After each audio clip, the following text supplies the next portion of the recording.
Hello there and welcome to World of Tanks with Ungainly Titan. We're here on the Arctic map and I'm on the FV4202P, the British Tier 8 medium tank. I've been playing a lot of the FV4202P recently. Well, I've been playing a lot more of the Charioteer, sorry. Because I'm trying to grind out the experience to unlock the Conway. And hopefully try and grind out enough free experience as well to probably unlock some of the basic packages before I move on to the Conway. The stock grinds at Tier 9 can be painful beyond belief. One of the problems, of course, being playing medium tanks as crew trainers is that premium medium tanks as crew trainers is that, of course, the crews on board are not always optimized for the tank. I can't remember which particular crew is on this tank in this game. I think it might have been the Action 10 crew, Centurion Action 10 crew, which are undertrained, massively undertrained for a Tier 9 tank. They've only got like 4 perks and skills trained up. So I'm planning to come here to the centre of the map to do a bit of scouting. It's a good spot for scouting as long as you have some backup behind you or you don't get rushed early in the game. Now, usually tanks that rush you down here don't end up well from it, because it's not a position that you can, on this side of it, that you can actually do something useful from in the early game. It's a bit of a death trap from the opposition side point of view. However, that's not much good to you if you've been rushed and destroyed. So that Spalpanzer 1C is going to be the bane of my existence for the rest of this game, because he is effectively preventing me from getting any kind of shots off against enemy tanks that I spot. Now, I'm mostly trying to do active scouting here. I'm not making any real attempt at being stealthy, because it's a medium tank. I don't have the crew skills for it. However, those bushes there beside me are actually a great spot if you can make them into them undetected in a light tank with good camouflage skills.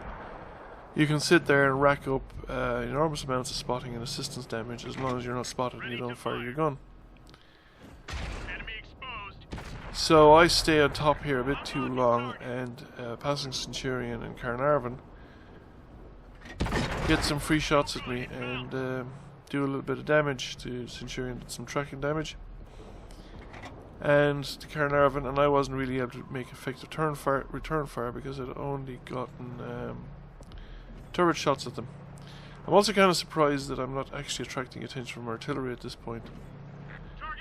It's one of the reasons I keep changing my location on the north-south axis, because if you keep moving, I was expecting artillery normally in this game. They're down in the south-western corner.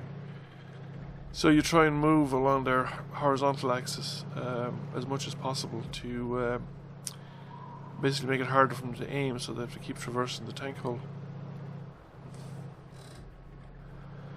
So we've racked up quite a nice bit of assistance damage from spotting already, and well, that Centurion is still there. Actually, I'm kind of surprised that he's still hanging around in that location. We've managed to get a rare shot off into him.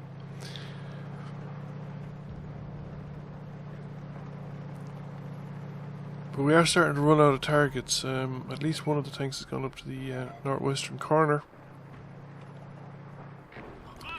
We still can't get a clean shot of the light tank because he's just knows we're here, and he's just sticking enough of him out so that he can actually get his own spots in. Let's wait for a bit there, see what he pop up. He pops up and detects me, but he doesn't actually stick enough of the tank out for me to get an actual shot at him. And of course, once I'm detected, I have to move immediately or risk being shot at whoever's got the detected on me. Now, I can't get the line of sight on the lower tanks there, the other side of the hill. The enemy knows our location. And again, sixth sense has gone off. I've been detected.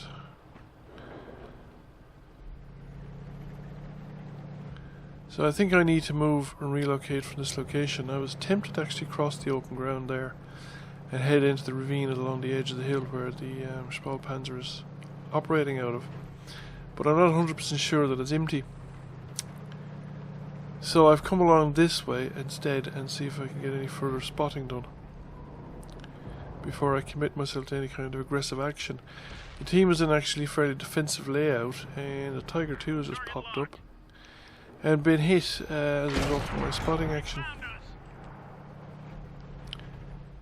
So there's a couple of tanks down there, and I'm now clocking up some nice spotting damage again.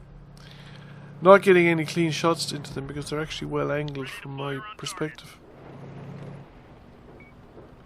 Trying for a tracking shot here, but he actually pulls back just as I fire.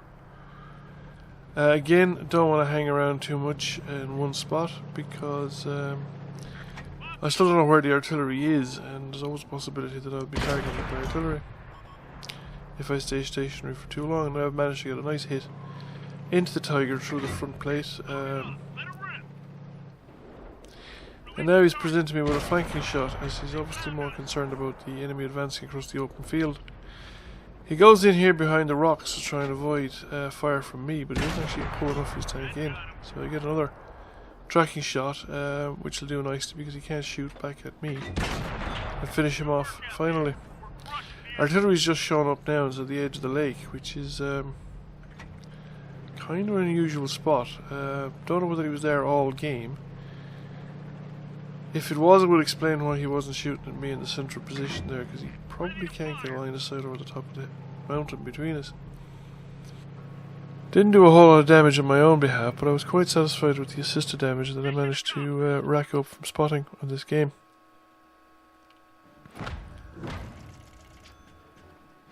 Nice amount of silver earned as well, so I got a second class mastery.